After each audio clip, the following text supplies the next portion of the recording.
إلهي لست للفردوس أهلا.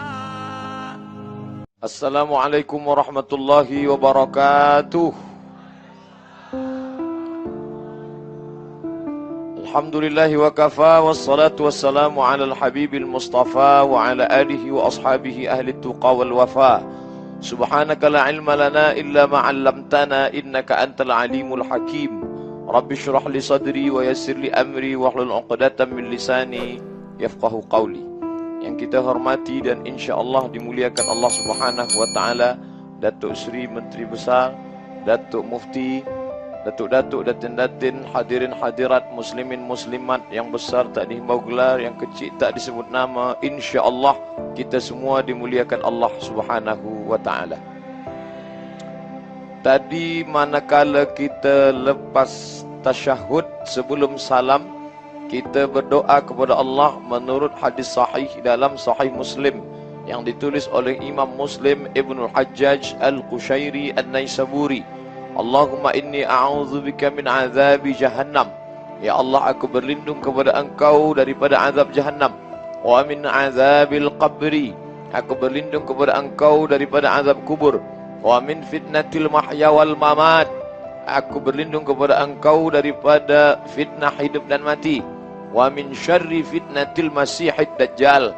Dan aku berlindung kepada Engkau daripada syarri, keburukan fitnatil masihid dajjal, kejahatan al-masih ad-dajjal.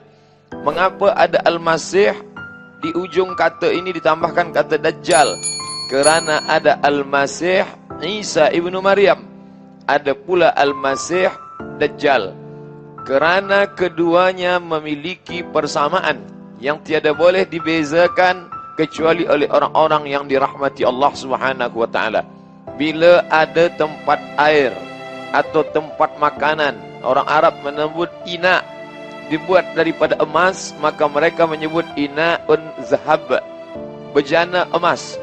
Tapi bila ada bejana itu dari besi ataupun daripada perak, lalu kemudian dia dibuat emas pada bahagian luarnya, tapi dalamnya bukan emas yang asli, yang original, maka orang Arab menyebut ina'un mudajjal. Diguna kata dajjal untuk menunjukkan dia bukan original, tapi dianya adalah palsu yang tidak ada keaslian di dalamnya.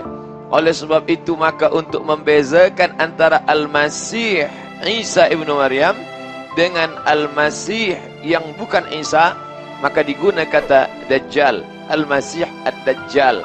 Dan hampir semua nabi-nabi mengisyaratkan supaya terselamat umat. Bahkan mereka pun menyebut ada yang tidak percaya kepada Al-Masih, diguna kata istilah Antichrist, kerana ianya tidak percaya kepada Isa ibnu Maryam. Maka bentuk rambutnya sama seperti orang yang baru saja terkena air hujan dan meneteskan air pada hujung rambutnya. Lalu kemudian bentuk rupa wajahnya pun sama, dan kuasa dia pun sama. Dia tunjuk kepada langit, ya sama imtiri, wahai langit, turunkan hujan. Lalu kemudian turunlah hujan. Dia tunjuk kepada bumi, ya ardi umbuti, wahai bumi, tumbuhkan tanam-tanaman. Maka tanam-tanaman pun tumbuh. Lalu kemudian dia tunjuk kepada seorang pemuda yang dia potong dari ujung kepala sampai kepada bahagian dada. Lalu dia tunjuk untuk hidup kembali. Ya mayit qum, wahai mayit qum, tegaklah engkau berdiri. Maka ia pun hidup tegak berdiri kembali. Orang menyangka dia adalah Al-Masih Isa, kerana Al-Masih boleh menghidupkan orang yang mati menjadi hidup kembali biiznillah. Wa uhyil mauta wa ukmiul abrasa. Aku dapat menyembuhkan orang yang kena penyakit baras, lalu kemudian menghidupkan orang mati. Wa uhyil mauta biiznillah, tapi dengan izin Allah Subhanahu wa taala. Maka orang yang tidak ada iman dalam dirinya, dia tertipu, maka ketika itu ia pun mengikut. Sedangkan orang-orang yang beriman, maka dia selamat daripada itu. Maka Nabi SAW mengajarkan supaya kita terselamat daripada Al-Masih Ad-Dajjal ini. Sebelum salam kita membaca doa ini. Qabliyah maghrib kita baca 1 kali. Salat maghrib kita baca 1 kali. Ba'diyah maghrib kita baca 1 kali. Qabliyah isya 1 kali. Salat isya 1 kali. Ba'diyah isya 1 kali.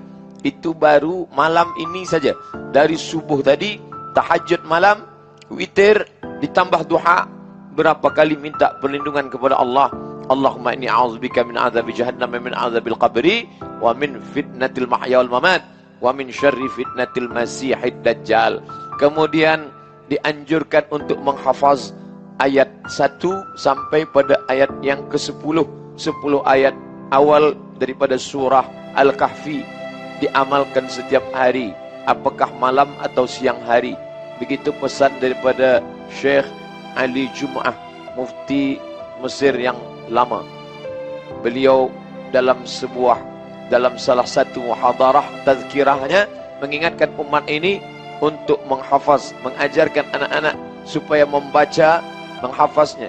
Guru-guru di sekolah amat sangat dianjurkan supaya anak-anak murid menghafaz, membaca setiap hari, baik pagi, petang ataupun malam hari, supaya terselamat daripada fitnah Masih Dajjal. Sedangkan untuk amalan setiap malam, ada amalan setiap waktu, yaitu sebelum salam, selepas tasyahud. Ada amalan setiap hari petang malam, yaitu amalan menghafaz dan membaca 10 ayat awal surah Al-Kahfi. Ada pula amalan yang dibaca setiap hari atau malam Jumat.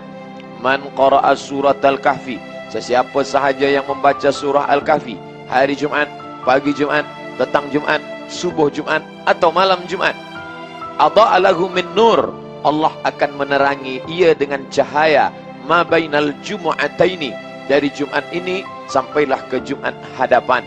Bagi yang sudah membaca dan istiqamah dalam mengamalkan ini, alhamdulillah. Bagi yang belum, maka kita memulai. Maka orang yang tiada mampu membaca, sekali baca selesai, maka ia boleh baca 2-3 muka surat, lepas itu dia baca malam. Kerana Nabi SAW tidak mengatakan mesti malam. Man qara'a surat Al-Kahfi yaumal jumu'ah. Makna yaumal jumu'ah, boleh dia baca petang, boleh dia baca pagi, boleh dia baca malam. Adha'a lahum min nur, Allah berikan cahaya. Kita boleh memandang mana ulama, mana penguasa, mana budak kecil, mana orang dewasa. Kita boleh membezakan mana orang, mana tiang. Sebab kita bukan kerana ada mata. Sebab kita datang ke masjid ini di tengah malam, kita buka mata lebar-lebar, tapi kita tak boleh memandang. Sebab kita memandang bukan kerana mata, tapi kerana ada cahaya. Dan cahaya itu daripada Allah Subhanahu wa ta'ala.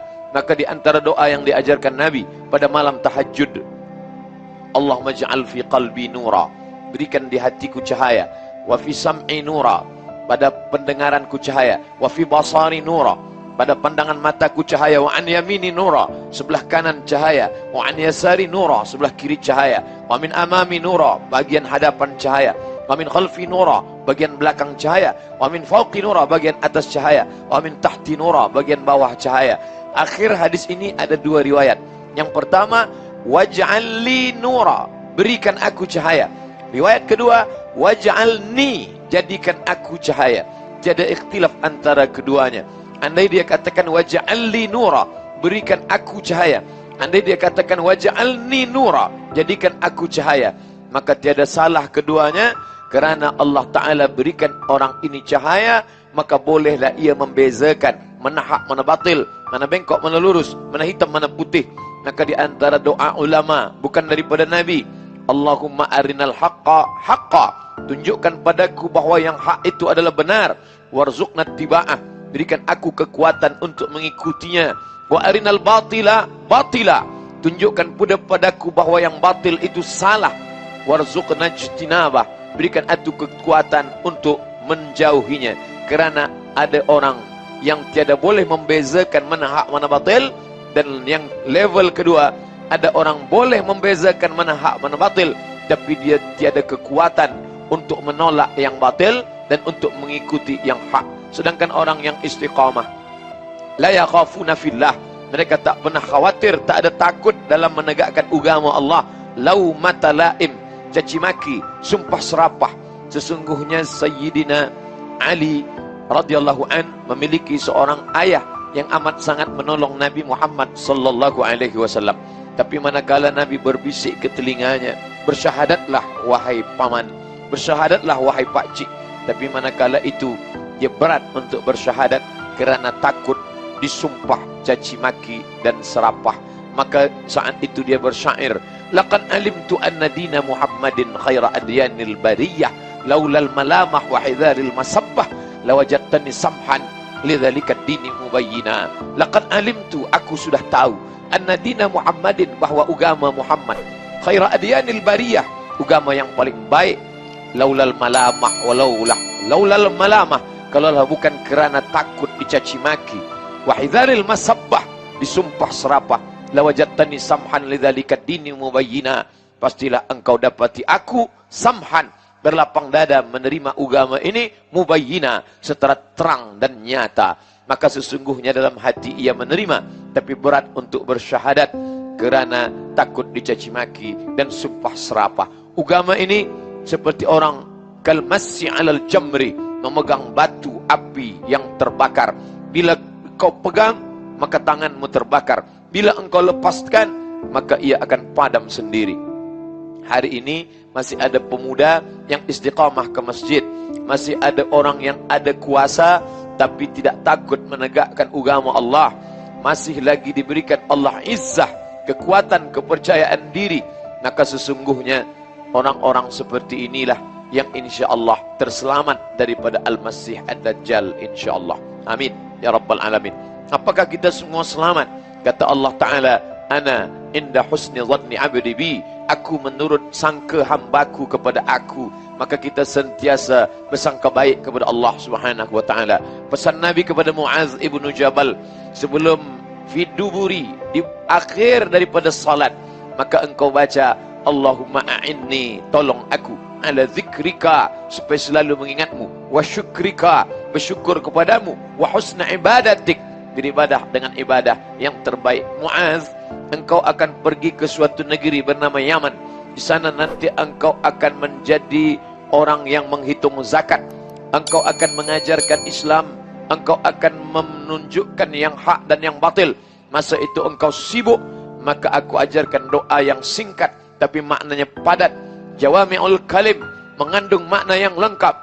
Allahumma a'inni, tolong aku, ala zikrika, supaya hatiku ini tak putus mengingatmu, wa syukrika, supaya aku sentiasa bersyukur padamu, wa husna ibadatik, dan aku beribadah dengan ibadah yang terbaik kepada engkau. Dibaca sebelum salam baik, atau selepas salam saat berdoa pun baik. Jadi ikhtilaf di antara ulama tentang memaknai duburis salah. Ada yang memaknai duburis salah sebelum salam, di akhir salat. Ada pula yang memaknainya setelah salat. Ikhtilaf antara ulama, tapi tetaplah ikhtilaf pada masalah furu', bukan pada masalah usul. Nata'awan fi mattafaqna. Mari kita bekerja sama, tolong menolong dalam perkara-perkara yang kita sepakati. Wa nata'adzar fi makhtalafna. Adapun kita berbeza pendapat pada masalah furu', marilah kita berlapang dada dan menerima perbezaan. Bila imam itu lama baru mengucap salam, maka kita baca selepas fitnah. Allahumma inni a'udzubika min 'adzabi jahannam wa min 'adzabil qabri wa min fitnatil mahya wal mamat wa min syarri fitnatil masiihid dajjal. Allahumma a'inni 'ala dzikrika wa syukrika wa husni ibadatik.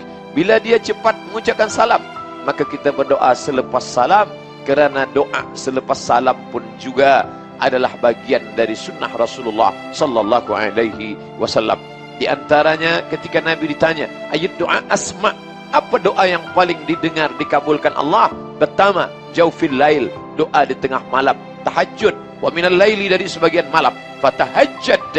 Kalimat ini berat, ta, ha, jim, dal, huruf-hurufnya berat. Tahajjad, lawan kantukmu, lawan tidurmu, bangunlah di tengah malam. Nafilatallak, sebagai amal tambahan, subuh, zuhur, asar, maghrib, isya, pokok amalan inti, tapi ada tambahan nafilatallak. Bila engkau lakukan ini, asa ayyab'asaka, mudah-mudahan Allah menempatkan engkau, membangkitkan engkau, meletakkan engkau tinggi, maqamam mahmuda, tempat yang terpuji. Bila orang itu diletak di tempat yang terpuji, tentulah dia terselamat daripada Al-Masih Ad-Dajjal. Ini salah satu juga cara usaha untuk mendekatkan diri kepada Allah dan terselamat daripada Al-Masih Ad-Dajjal. Mengapa Allah menciptakan Al-Masih Ad-Dajjal? Mengapa Allah menciptakan syaitan? Mengapa Allah menciptakan Ya'jud wa Ma'jud? Mengapa Allah menciptakan iblis? Pertanyaan-pertanyaan daripada pelajar-pelajar kita sekarang yang dulu orang segan untuk bertanya kepada ulama kerana haibah, kerana wibawa. Mereka menundukkan mata, hanya dengar sami'na wa ata'na. Tapi sekarang kita tidak lagi bicara searah saja. Ada dialog, ada pertanyaan daripada jamaah. Bahkan murid-murid tak segan bertanya kepada ustaz, mengapa Allah ciptakan khinzir? Mengapa Allah ciptakan syaitan? Mengapa Allah ciptakan ini? Nabi SAW tidak pernah marah bila dia ditanya, tapi dia bertanya balik. Suatu ketika datang seorang, izinkan aku berzina. Kata-katanya kasar, tak layak diucapkan di depan baginda Rasulullah SAW. Sahabat mencabut pedangnya. Halal darah ini orang kerana menghina Nabi. Hampir saja dia bunuh. Tapi Nabi katakan, tenang, diam. Tapi Nabi tidak jawab. Nabi balik bertanya, apa yang engkau katakan? Izinkan aku berzina. Bagaimana bila orang berzina dengan ibumu, berzina dengan adikmu, berzina dengan kakakmu, berzina dengan anak perempuanmu? Saat itu juga wajahnya memerah. Biarkanlah dia menjawab pertanyaannya sendiri. Begitu juga pada masa lain, manakala Nabi ditanya oleh sahabat, apakah kita boleh melihat Allah Ta'ala? Kerana dalam Al-Quran dikatakan, wujuhun yawma idzin nadhirah. Saat itu wajah berkilau cahaya, ila rabbiha nadhirah, manakala memandang Allah SWT. Bolehkah kita memandang Allah? Nabi tidak menjawab. Padahal bila Nabi hendak menjawab, cukup Nabi katakan boleh, atau Nabi katakan tak boleh. Tapi Nabi ingin orang menemukan jawaban dengan akal dia sendiri. Nabi bertanya, Ataraunal qamara, apakah engkau melihat bulan di tengah malam purnama manakala itu tidak ada awan yang menutupinya? Maka orang menjawab, naam, ya, mata kami memandang bulan terang benderang. Maka begitu jugalah engkau memandang Allah. Tapi Allah bukan bulan. Walam yakul lahu kufuwan ahad. Sebagaimana engkau memandang bulan tiada awan terang benderang, begitulah engkau akan memandang Allah. Tapi pandangan itu mala a'yunun ra'at, belum pernah dipandang mata. Wala udhunun sami'at, belum pernah didengar telinga. Wala khatara ala qalbi bashar, belum pernah terlintas di hati manusia. Begitu juga ketika Aisyah radhiyallahu anha, dikatakan Nabi, aghirti ya Aisyah, apakah engkau cemburu wahai Aisyah? Lalu Aisyah menjawab, ja'aki syaitanik, kata Nabi, syaitanmu sudah menggoda engkau wahai Aisyah. Lalu Aisyah bertanya, awa ma'ya syaitan, apakah bersamaku ada syaitan? Nabi menjawab, na'am. Ma'akuli insan, apakah bersama setiap manusia ada syaitan? Nabi menjawab, na'am. Wa ma'aka syaitan, bila bersamaku ada syaitan, bersama semua ada manusia ada syaitan. Bila demikian bersama engkau juga ada syaitan wahai Rasulullah. Nabi mengatakan, innallaha a'anani, bersamaku ada syaitan, tapi Allah menolong aku fa'aslama, maka syaitan yang menggoda itu masuk Islam. Lalu kemudian makna daripada pelajaran bahawa Nabi tidak hanya setakat memberi tazkirah, orang hanya dengar saja, jangan tanya. Tapi Nabi juga memberikan peluang kepada umat manusia untuk bertanya. Maka banyak sekali ayat-ayat Al-Quran, yas'alunaka 'anil anfal, mereka bertanya kepadamu tentang harta rampasan perang. Yas'alunaka 'anil khamri wal maisir, mereka bertanya kepadamu tentang khamar dan judi. Yas'alunaka madza yunfiqun, mereka bertanya kepadamu tentang apa yang mesti mereka sedekahkan. Yas'alunaka 'anil ahillah, mereka bertanya kepadamu tentang anak bulan, bila nak puasa dan hari raya. Yas'alunaka 'anil mahayid, mereka bertanya kepadamu tentang perempuan yang haid. Maaf. Yas'alunaka, mereka bertanya kepadamu. Wa idza sa'alaka 'ibadi anni, bila mereka bertanya kepadamu tentang aku, fa inni qarib, katakan aku dekat. Begitu juga bila kita ditanya, maka kita boleh menjawab atau kita tidak jawab, tapi kita tanya balik supaya dia berfikir. Ustaz, mengapa Allah ciptakan Dajjal? Mengapa Allah ciptakan syaitan? Mengapa Allah ciptakan iblis? Saya buat pertanyaan kepada siswa, pelajar-pelajar, penuntut ilmu. Siapakah Raja Saudi Arabia? A. Sulaiman, B. Salman, C. Ahmad, D. Muhammad. Maka pelajar akan menjawab satu di antara empat. Dia kena pilih. Maka dia akan pilih Salman bin Abdul Aziz. Mengapa saya buat Sulaiman? Mengapa saya buat Ahmad? Mengapa saya buat Muhammad? Sebab saya nak uji pelajar saya. Boleh tak ia membezakan mana yang raja sebenar, mana yang bukan, mana yang memimpin Saudi Arabia, mana yang bukan. Maka makna daripada Allah ciptakan Dajjal supaya manusia lulus daripada ujian, membezakan mana yang hak, mana yang batil. Maka datang syaitan, la'atiyannahum min baini aidihim, aku akan datang dari hadapan, wa min khalfihim, dari belakang, wa an aymanihim, dari kanan, wa an syama'ilihim, dari kiri, fala tajidu aktsarahum syakirin. Dia datang, dia goda manusia, tapi manusia juga diberikan kekuatan. Wa nafsi wa ma sawwaha, demi jiwa dan penciptaannya. Fa alhamaha fujuraha, Allah berikan jalan fujur, jalan tak baik, jalan batil. Wa taqwaha, Allah berikan jalan takwa.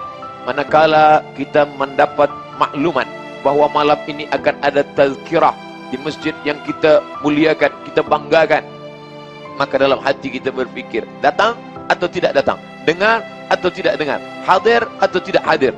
Tapi seorang hamba melawan hawa nafsunya, melawan keinginannya. Kata syaitan, duduklah engkau, tenanglah engkau. Tapi malaikat berbisik, datanglah engkau. Bila engkau hadir di majlis ilmu, majtama'a qaumun fi baitin min buyutillah, sekelompok hamba berkumpul di rumah Allah, yatsluna kitab Allah, membaca ayat-ayat Allah, wa yatadarasunahu fima bainahum, mengkaji isinya. Duduk berkumpul di rumah Allah, membaca ayat-ayat Allah, mengkaji isinya. 3 yang dilakukan manusia, 4 balasan Allah Subhanahu wa taala. Nazalat alaihimus sakinah, turun ketenangan ke dalam hati. Haffat bihimul malaikah, mereka dikelilingi oleh para malaikat. Wa ghasyat bihimur rahmah, mereka diliputi rahmat Allah.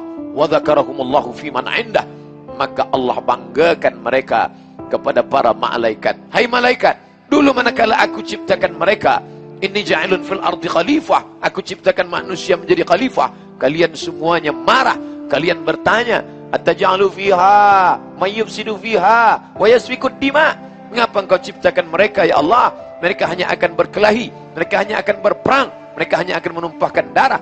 Tapi saksikanlah wahai para malaikat, malam ini di tengah kesibukan mereka, di tengah letih penat mereka mencari nafkah, tapi masih sempat meluangkan masa berkumpul di rumahku, berzikir mengingatku, mengkaji ayat-ayatku, mendengarkan tazkirah hambaku. Mudah-mudahan kita termasuk yang dibanggakan Allah Ta'ala kepada para malaikat. Amin ya Rabbal Alamin. Mengapa Allah ciptakan ini Dajjal? Ini adalah ujian. Ahasiban nasu ayyutsraku, apakah manusia itu menyangka mereka ayyutsraku, dibiarkan begitu saja? Ayyaqulu amanna, mereka berkata kami beriman. Wahum la yuftanun, padahal mereka belum diuji. Fatana, ujian.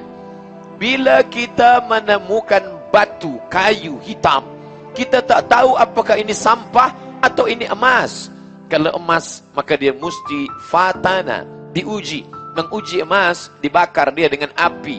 Manakala kita bakar dengan api yang amat sangat panas, meleleh, hilang hitamnya, tampak cahayanya, berarti dia emas.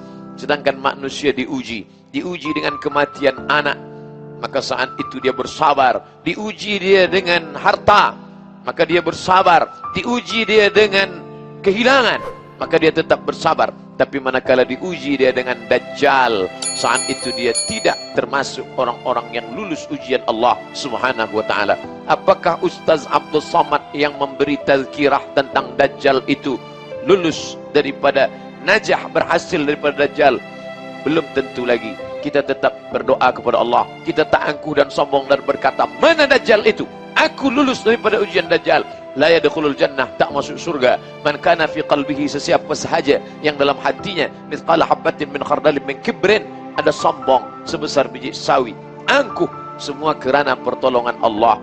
Andai anak kita yang lucu dan cantik dipuji oleh orang, oh comelnya anak ini, kita berkata alhamdulillah. Ucapan alhamdulillah mengembalikan nikmat ini kepada Allah, menyelamatkan kita daripada hasad, menyelamatkan kita daripada takbur, menyelamatkan daripada penyakit ain. Sebab daripada ain muncul daripada sifat angkuh sombong, sifat iri dan hasad. Maka manakala datang pujian Allah, Masya Allah, ini luar biasa, ini hebat, kita berkata Allahu Akbar, kerana ada yang lebih besar daripada nikmat ini. Siapa dia? Allah. Balikkanlah segala sesuatu kepada Allah untuk menyelamatkan. Apakah Dajjal ini sudah datang, akan datang, atau sedang ada? Maka hadis diriwayatkan oleh Fatimah binti Qais. Hadisnya sahih, tidak ada keraguan di dalamnya. Hadis yang paling tinggi kualitinya adalah sahih. Di bawah sahih adalah hasan. Di bawah hasan adalah dhaif. Di bawah dhaif adalah maudhu'. Hadis palsu, tak boleh dipakai sama sekali. Sedangkan hadis dhaif masih boleh dipakai. Sepakat ulama ahli hadis, bila hadis itu dhaif tapi dia cukup 5 syarat, masih lagi boleh dipakai. Pertama, dia tidak bicara masalah akidah. Bila ada hadis dhaif tentang akidah, gugur, tak boleh pakai. Yang kedua, dia tidak bicara tentang halal haram, kerana hadis dhaif tak boleh menetapkan hukum halal haram. Yang ketiga, tiada perawi periwayatnya kazab, pendusta. Sebab dia kazab, maka hadisnya maudhu'. Yang keempat, dia masih lagi bernaung di bawah hadis sahih. Contoh, Allahumma barik lana fima razaqtana wa qina adzabannar. Hadis dhaif tapi masih bernaung pada hadis sahih yang menyuruh untuk berdoa. Contoh, Allahumma laka sumtu wa bika amantu. Hadis dhaif tapi dia masih bernaung pada hadis sahih, maka masih boleh diamalkan.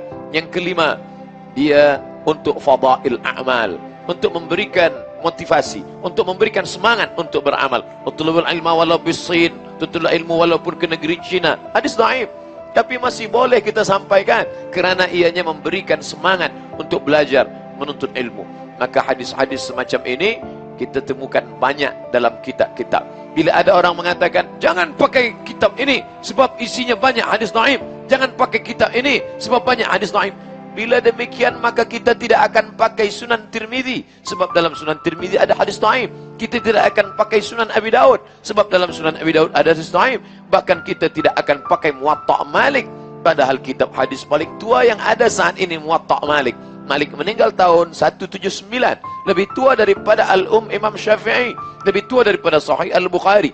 Tapi maknanya bahwa hadis dhaif boleh dipakai. Bahkan kitab Musnad Ahmad bin Hanbal yang isinya lebih daripada 30.000 hadis, tetap di dalamnya ada hadis dhaif. Bahkan Imam Bukhari pun menulis kitab yang isi di dalamnya ada hadis dhaif, tapi bukan Sahih Bukhari. Sahih Bukhari sepakat ulama 7.275 hadis, semuanya sahih. Sedangkan Imam Bukhari menulis satu kitab berjudul Adabul Mufrad. Di dalam kitab Adabul Mufrad banyak hadis-hadis dhaif. Mengapa Imam Bukhari menulis hadis dhaif dalam Adabul Mufrad? Tak fahamkah dia bahawa hadis ini dhaif? Dia tahu ini hadis dhaif, tapi kerana bukan masalah akidah, bukan masalah hukum fiqh, bukan masalah halal haram, untuk fadail a'mal. Begitulah tentang hadis dhaif. Kenapa saya bahaskan hadis dhaif tentang Dajjal? Sebab dalam masalah Dajjal juga banyak hadis dhaif dan hadis palsu. Yang hadis dhaif kita buang sebab ini masalah akidah. Yang hadis palsu kita buang sebab ini tak boleh kita pakai. Man kadzdzaba alayya muta'ammidan, sesiapa sahaja yang berdusta terhadap diriku secara sengaja, falyatabawwa maq'adahu minan nar, siapkanlah tempat duduk kerusi daripada api neraka jahanam. Wal iyadzu billah, na'udzubillah. Adapun hadis Fatimah binti Qais, hadisnya sahih tentang Tamim Ad-Dari, bahawa ia sampai ke suatu pulau bersama sahabat-sahabatnya, lalu sampailah mereka dalam sebuah dir, tempat ibadah yang tua milik orang Yahudi zaman dahulu kala.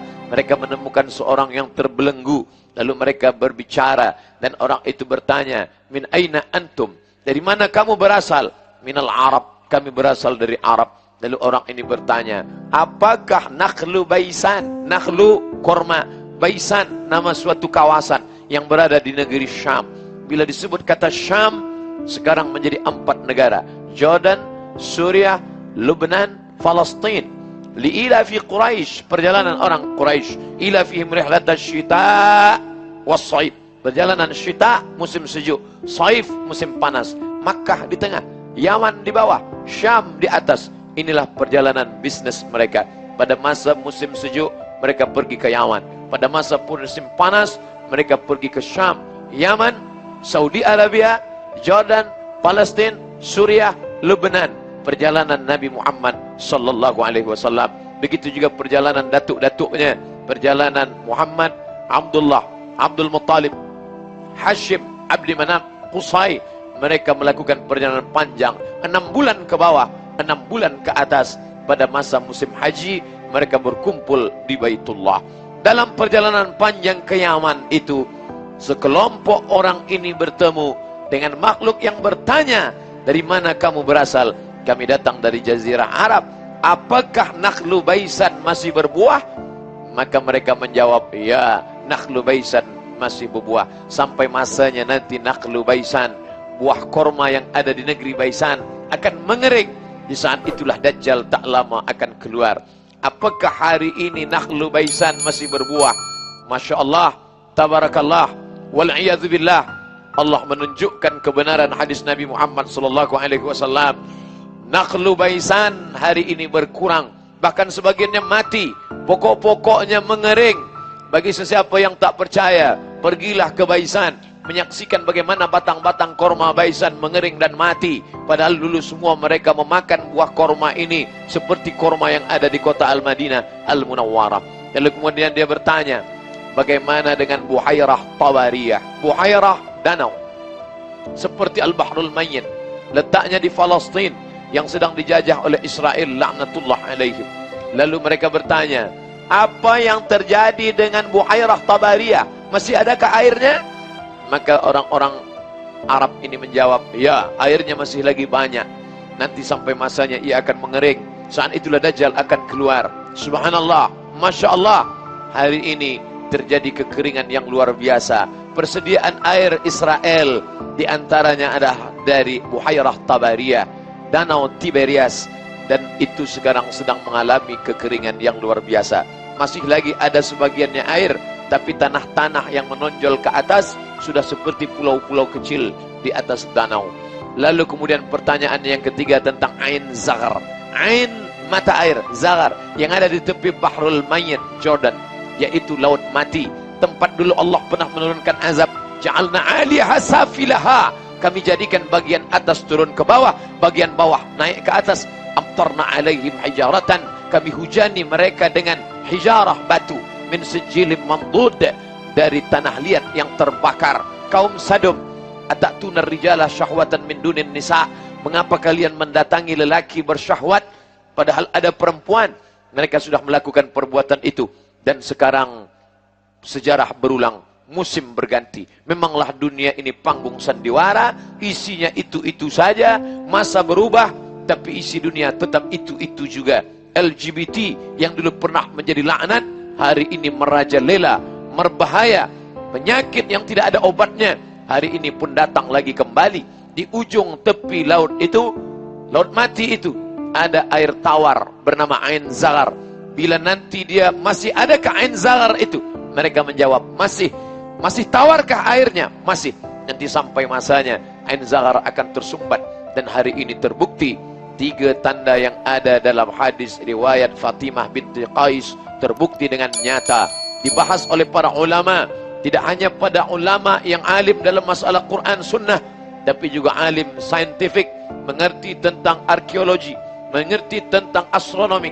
Mereka sudah kajikan masalah ini dan mereka percaya bahwa kejadian yang disampaikan Nabi Muhammad sallallahu alaihi wasallam, kita beriman dan percaya kerana ia bicara bukan kerana fikiran dan hatinya.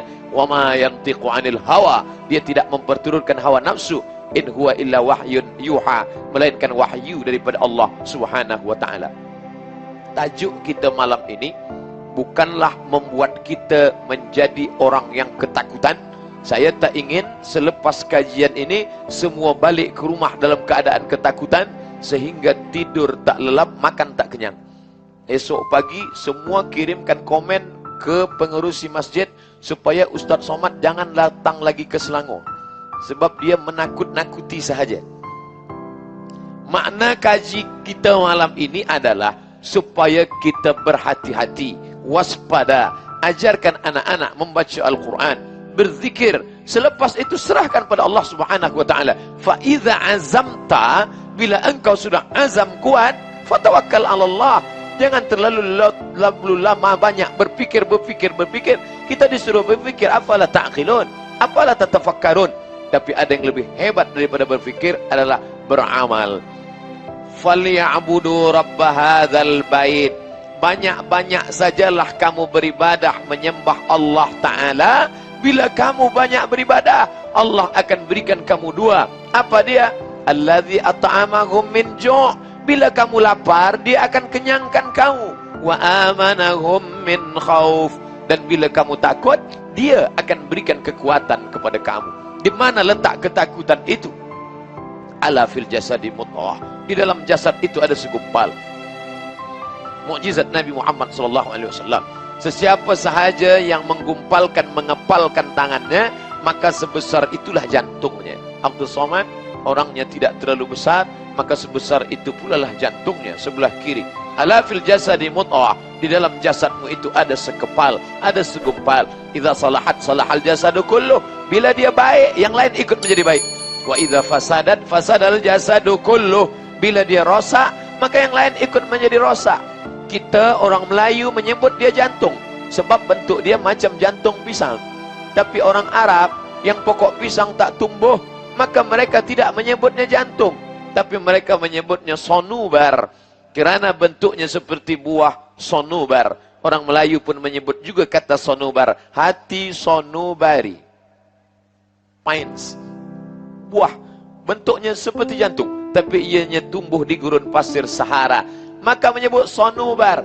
Apakah sonubar yang zahir? Bila dibelah jantung ayam, bila dibelah dada kelinci, dada kambing, sapi, unta, maka kita akan temukan itukah dia? Bukan. Sebab itu yang zahir. Ada yang batin. Yang batin itu disebut dengan nurani. Maka kita pun menyebut hati sonubari dan hati nurani. Hati yang dipenuhi oleh nur, cahaya. Bila hati itu dipenuhi cahaya, maka tiada takut di dalamnya, tiada cemas di dalamnya. Orang yang tegap gagah perkasa, ternyata dalam hatinya ada rasa takut. Apa yang dia takutkan? Yang dia takutkan bukan musuh, bukan pasukan bala tentera. Yang dia takutkan anak bayi kecil yang menarik mahkotanya. Dalam mimpi dia melihat datanglah sesosok bayi kecil yang menarik mahkota di kepalanya. Ketika dia terbangun, dia menggeletar, dia ketakutan. Dia kumpulkan semua tukang-tukang sihir, takbir-takbir mimpi. Dia bertanya, wahai para bomoh, para dukun, aku malam tadi melihat ada sesosok anak kecil menarik mahkotaku. Apa ini? Mereka berkata, itulah dia, bayi yang baru saja lahir di negeri ini, dan dia akan menjadi penguasa, dan dia akan menarik kuasamu. Fir'aun ketakutan, dia takut kepada bayi yang kecil, menunjukkan bahwa orang yang sehebat Fir'aun pun tetap ada rasa takut dalam hatinya. Sebaliknya, perempuan yang baru saja hamil melahirkan anak, tapi tak ada rasa takut dalam hatinya. Dia letakkan anak itu di dalam kotak kayu, dia hanyutkan ke sungai. Mana rasa takutnya? Mengapa Fir'aun yang besar, gagah, perkasa takut? Mengapa perempuan yang dikatakan lemah, rendah dan hina tak ada takut? Kerana hati bukan punya kita, hati punya Allah Subhanahu wa ta'ala. Maka kita selalu minta kepada Allah, ya muqallibal qulub, wahai engkau yang membolak-balikkan hati, sabbit qalbi, kokohkan hatiku, ala dinik, dalam agamamu, wa ala ta'atik, dalam ketaatan kepadamu. Hanya Allah Ta'ala sajalah yang dapat menghilangkan rasa takut dan cemas. Oleh sebab itu, apa kata Allah? Ala, ketahuilah, inna awliya Allah, wali-wali Allah. Siapa wali Allah? Apakah orang yang berjalan di atas air? Apakah orang yang berjalan di atas awan? Idza ra'aitar rajul, bila kau pandang ada seorang lelaki, yamshi 'alal ma', berjalan di atas air, yatiru fil hawa, terbang di atas awan, la taghtar, jangan kau tertipu. La taghtar, jangan kau terpukau. Kenapa? Kerana iblis pun mampu melakukan perbuatan itu. Tapi pandanglah pada istiqomahnya di jalan Allah. Sibuk, dalam keadaan susah, dalam keadaan senang, tapi tetap dia istiqamah. Itulah yang dikatakan para ulama tasawuf, al-istiqamah, satu istiqamah khairum min alfi karamah, lebih baik daripada 1000 karamah. Tak ada makna engkau banyak karamah bila tidak ada istiqamah. Alhamdulillah, malam ini. Tak semuanya datang dari rumah, tapi ada yang datang dari pejabat, ada yang datang dalam keadaan letih dan lelah, tapi tetap istiqamah. Mudah-mudahan anak cucu cicit kita semuanya istiqamah sampai akhir hayat insyaAllah.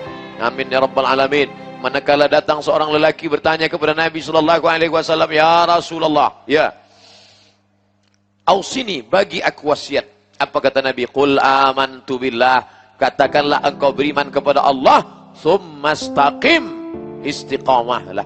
Maka bila ada kajian hadir, datang, masjid besar, masjid kecil, surau yang kecil sekalipun, kerana yang kita dengar adalah ayat-ayat Allah, yang kita dengar adalah firman-firman Allah, yang menurunkan ketenangan, menghilangkan ketakutan Allah. Siapa dia? Allah. Huwallazi anzala sakinata. Dia yang menurunkan ketenangan fi qulubil mu'minin, ke dalam hati orang beriman, liyazdadu imanan ma'a imanihim, bertambahlah iman mereka. Ahlus sunnah wal jamaah meyakini al-iman yazid, iman bertambah, wa yanqus, dan boleh berkurang. Bila iman bertambah, yazidu bit ta'ah. Imam Muslim membuat satu bab khas dalam Sahih Muslim, bab al-iman yazid wa yanqus. Bila dia bertambah, yazidu bit ta'ah, bertambah dengan ketaatan. Berada di tempat yang paling baik, rumah Allah, bersama orang baik-baik, hamba Allah beriman, mengkaji yang baik-baik ayat-ayat Allah, hadis-hadis Rasulullah, iman bertambah. Tapi ingat, dia boleh yanqus, berada di tempat yang tak baik, bersama orang-orang yang kurang baik, dalam pembahasan yang tiada kebaikan di dalamnya, yanqus. Wal'iyadzubillah. Alaikum bil jamaah, hendaklah kamu berjamaah. Kenapa? Al jamaatu rahmah, kerana jamaah itu rahmat, menurunkan kasih sayang Allah. Iyyakum wal furqah. Mengapa? Kerana berpecah belah itu adalah furqah, azab. Yang merosakkan kita saat ini adalah ifrat wa tafrid, melampau, ekstrim ke kiri dan ekstrim ke kanan. La taghlu fi dinikum, jangan kamu ekstrim dalam beragama. Wa kadzalika ja'alnakum ummatan wasata, kami jadikan kamu umat yang pertengahan. La tajhar bi salatika, jangan berdoa terlampau keras. Wala tukhafit biha, jangan pula terlampau pelan. Wabtaghi baina dzalika sabila, carilah jalan tengah di antara itu. Bagaimana suaranya? Yang sedang, seperti doa tuan imam kita, hamdan yuwafi ni'amahu wa yukafi'u mazidah. Rabbana lakal hamdu kama yanbaghi li jalali wajhikal karimi wa 'azimi sultanik. Tidak terlampau tinggi, tidak terlampau rendah. Kita orang Melayu biasa berbicara lemah lembut. Manakala sampai dia ke Makkah, dia heran melihat orang Arab yang bersuara berlampau keras. Sampai jamaah umrah yang pertama kali datang, dia pucat mendengar, dia sangka ini orang Arab marah. Dia tanya ke saya, Ustaz, mengapa mereka marah? Awak jangan heran, dia baru berbisik. Oleh sebab itu maka kita disuruh berilah jalan. Jangan kau angkat, la tarfa'u aswatakum fawqa sautin nabi. Jangan kamu angkat suaramu melebihi suara Nabi, lemah lembut. Begitulah kita dituntut dalam beragama. Maka kajian tajuk kita malam ini mengingatkan kita tentang supaya bersiap-siap. Kita siap-siap mendengar azan Isya untuk menenangkan hati. Selepas ini kita akan teruskan sampai pukul 9. Lepas itu kita buka soal jawab. Terima kasih. Assalamualaikum warahmatullahi wabarakatuh.